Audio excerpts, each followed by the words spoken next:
ये तो पहले से ही कहा जा रहा था कि जदयू और बीजेपी अलग अलग चुनाव लड़ेंगे, लेकिन अब ये बात बिल्कुल शीशे की तरह साफ हो गई है। मीडिया रिपोर्ट्स के हवाले से खबर आ रही है कि अपने सूट-बूट वाले पीएम साहब और नीतीश कुमार में आगामी बिहार विधानसभा चुनाव के कई अहम मुद्दों को लेकर बातचीत फाइनल नहीं हो पाई है। इससे जदयू और बीजेपी अलग अलग चुनाव लड़ने की तैयारी में जुट गए हैं।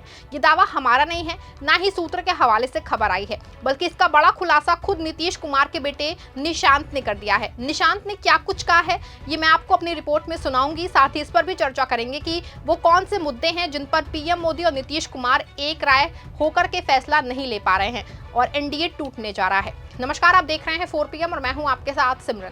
दोस्तों, सोमवार को अपने सूट-बूट वाले पीएम साहब बिहार के दौरे पर थे। नीतीश बाबू और अपने पीएम साहब ने खूब गलबहिया देखने को मिली थी। नीतीश कुमार ने पीएम साहब ने नीतीश कुमार की जम के तारीफ की, लेकिन मंच हो या फिर खुली जीप में जनता का अभिभावन नीतीश कुमार जो है उनके चेहरे पे ना तो पहले जैसी चमक देखी गई और ना ही वो बड़ा उत्साह देखा गया। इसने बिहार की राजनीति के अंदर खाने में काफी हलचल मचा दी है। पहले आप ये तस्वीर देख लीजिए। तस्वीर नंबर 1, ये तस्वीर स्टेज की है। देखिए, पीएम साहब का स्वागत हो रहा है और नीतीश बाबू बिल्कुल अलग थलग हैं। तस्वीर नंबर 2, इस तस्वीर में पीएम साहब खुली जीप में बिहार के लोगों का अभिवादन स्वीकार कर रहे हैं। इस जीप में भी नीतीश बाबू भी हैं, लेकिन उनका चेहरा देखिए, ना कोई जोश है और ना ही कोई खुशी है। दोनों तस्वीरों के बाद ये साफ था कि अंदर खाने में कुछ ना कुछ तो था, लेकिन जैसे ही अपने सूट-बूट वाले पीएम साहब का प्लेन दिल्ली की तरफ उड़ा, वैसे ही सारी बातें सामने आ गई। मीडिया रिपोर्ट्स के अनुसार दरअसल पीएम मोदी और नीतीश बाबू में आगामी विधानसभा चुनाव को लेकर चर्चा है, जिसमें जदयू की सीटें, मुख्यमंत्री का चेहरा और मुस्लिम वोट बैंकों को लेकर के मंथन हुआ है, लेकिन फाइनल बातचीत नहीं हो पाई है। खबर है कि तीनों मुद्दों पे बीजेपी और जदयू की एक राय नहीं है। बीजेपी किसी भी कीमत पे नीतीश बाबू को सीएम का चेहरा बना के चुनाव नहीं लड़ना चाहती है। दूसरी अहम बात यह है कि बीजेपी सीट शेयरिंग में जदयू को बराबर की सीटें किसी कीमत पे देने को राजी नहीं है। बता दें कि बीजेपी सीटों के बंटवारे में महाराष्ट्र वाला फॉर्मूला अपनाना चाहती है, अपनी सीटों को सबसे ज्यादा चाहती है, लेकिन नीतीश बाबू और उनकी पार्टी इस पर अड़ी हुई है कि अगर नीतीश बाबू को सीएम का चेहरा नहीं बनाते हैं तो कम से कम सीटों पर बंटवारा बराबरी पर किया जाए और जो पार्टी ज्यादा सीट जीत कर लाए उसी का सीएम हो। लेकिन इस तमाम बातें जो है वो फाइनल नहीं हो पाई हैं।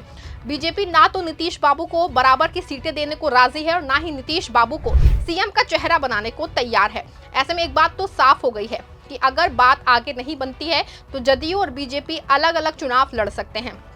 बीजेपी सीएम पद के लिए नीतीश बाबू को कैंडिडेट नहीं बनाना चाहती है और ना ही सीट शेयरिंग पे बराबरी देना चाहती है। ये बातें किसी और के बयान से नहीं, बल्कि खुद नीतीश कुमार के बेटे निशांत कुमार के बयान से साफ हो गई हैं। आप भी सुनिए निशांत का बयान। हाँ, तो गठबंधन है तो बोलेंगे ही अच्छा है। काम किया उन्होंने जी, तो हम आप मीडिया के माध्यम से इस राज्य के सारे युवाओं को, वृद्ध उम्र के हर तबके के लोगों को आह्वान करते हैं कि वोट करें। विकास किया है पिताजी ने।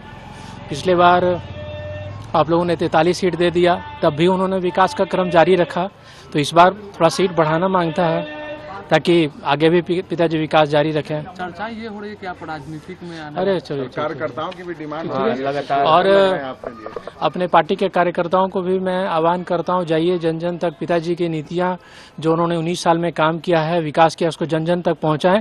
जनता को मालूम होना चाहिए ना कि क्या होना चाहिए, उसमें कमी नहीं होनी चाहिए, तब जाके जनता समझे कि हाँ ये लायक है तो ठीक है। 25 में भी मुख्यमंत्री नीतीश कुमार जी, एनडीए भी घोषित करें और हमारे जेडीयू भी कार्यकर्ता, सारे नेता सब मिलकर घोषित करें। एनडीए भी घोषित, सीएम है और सीएम के उनके नेतृत्व में हमारी सरकार बने, फिर से विकास का क्रम जारी रखे जनता के बीच। अरे चलिए, ये तेज प्रताप यादव कह रहे हैं कि आप भी यंग हैं, आपको राजद ज्वाइन कर लेना चाहिए।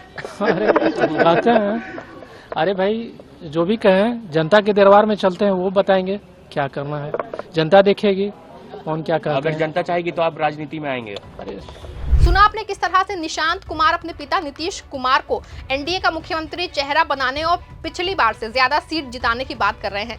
ऐसे में दोनों बातें साफ हो गई हैं। पहली ये कि नीतीश बाबू को एनडीए में मुख्यमंत्री चेहरा बिहार विधानसभा चुनाव में बनाने को तैयार नहीं है। अगर बीजेपी और एनडीए के घटक दल नीतीश बाबू को सीएम का चेहरा बनाने को तैयार होते तो निशांत को ये बयान देने की नौबत ना आती और ना ही निशांत को इस बार ज्यादा सीट जीतने का बयान देना पड़ता, क्योंकि अगर बीजेपी नीतीश कुमार को सीएम का चेहरा नहीं बनाती है तो सीट शेयरिंग और उस पर जीत सबसे अहम होगी। ऐसे में निशांत कुमार के बयान से साफ है कि पीएम मोदी और नीतीश बाबू की बातचीत फाइनल नहीं हो सकी है। बता दें कि पिछले कई महीनों से निशांत की राजनीति में एंट्री होने की बातें कही जा रही हैं। वैसे तो पूरा विपक्ष निशांत के पक्ष में है, लेकिन इस बार जिस तरह से निशांत ने बयान दिया है ये भी अपने आप में चौंका देने वाला है। ये बयान साफ तौर पे बता रहा है कि निशांत की राजनीति में एंट्री तय हो चुकी है, साथ ही वो अपने पिता नीतीश का दायां हाथ बनने को तैयार हैं। दूसरी ओर चर्चा का विषय रही है कि पिछले 1 महीने से लगातार नीतीश बाबू लगातार पीएम मोदी से मिलने के लिए दिल्ली का चक्कर काट रहे हैं, लेकिन हर बार उनकी मुलाकात पीएम मोदी से नहीं हो पा रही थी। इससे दोनों पार्टियों के रिश्तों में कुछ कड़वाहट आई थी, लेकिन जब पीएम मोदी बिहार पहुंचे तो भी जदयू के तीनों अहम मुद्दों पर बातचीत फाइनल नहीं हो पाई है। बता दें कि पिछले दिनों में बिहार में बजट को लेकर भी दोनों पार्टियों में दूरी देखी गई थी। एक और जहां बीजेपी ने लंबे चौड़े बजट को खुद श्रेय लेने की पूरी कोशिश की थी, दूसरी ओर जदयू ने नीतीश बाबू के 28 पन्नों के लेटर का हवाला देके खुद श्रेय लेने की कोशिश की थी। इससे जदयू और बीजेपी में बिखराव देखा गया था। बता दें कि सोमवार को जब पीएम मोदी की रैली हो रही थी तो नीतीश बाबू ने लालू के बहाने अपनी मुस्लिम राजनीति को साफ कर दिया था। नीतीश ने मंच से भागलपुर घटना का जिक्र करके ना सिर्फ कांग्रेस और राजद को बल्कि बीजेपी को भी आईना दिखाने का काम किया था। बता दें कि साल 1989 में भागलपुर में सांप्रदायिक हिंसा हुई थी। इसमें बड़ी तादाद में मुस्लिम समुदाय के लोग मारे गए थे। मरने वालों का आंकड़ा 1000 से भी ज्यादा बताया जाता है और इसी दंगे को निशाना बना के लालू यादव सत्ता में आए थे, लेकिन 15 साल में कोई भी जांच भागलपुर दंगे की नहीं हुई है। और जब नीतीश बाबू 15 साल पे सत्ता में आए तो उन्होंने दंगों की जांच करा के दोषियों को सजा दिलाई। बता दें कि भागलपुर दंगे को जिक्र करके नीतीश बाबू ने एक बार फिर से मुस्लिम ट्रम्प कार्ड खेल दिया है। माना जा रहा है कि भागलपुर वाला मुस्लिम ट्रम्प कार्ड सिर्फ नीतीश बाबू ने इसलिए खेला है क्योंकि अगर उनको अकेले चुनाव लड़ना पड़े तो वो एक सेक्युलर छवि के दल के रूप में चुनाव लड़े। हालांकि ऐसा नहीं होगा कि मुस्लिम नीतीश बाबू को बिहार में वोट करे, लेकिन निशांत के बयान और नीतीश बाबू का भागलपुर मुस्लिम ट्रम्प कार्ड कहीं ना कहीं ये बता रहा है कि विधानसभा चुनाव के लिए जदयू बीजेपी से अलग होकर चुनाव लड़ सकती है। आपका इस पूरे मामले पे क्या मानना है कि नीतीश बाबू और मोदी की अनबन अब सतह पे नहीं आ गई है? क्या नीतीश और बीजेपी अपने रास्ते अलग अलग करने नहीं दिख रहे हैं? अपनी राय कमेंट में जरूर बताइएगा। खबर को लाइक और शेयर भी जरूर कीजिएगा।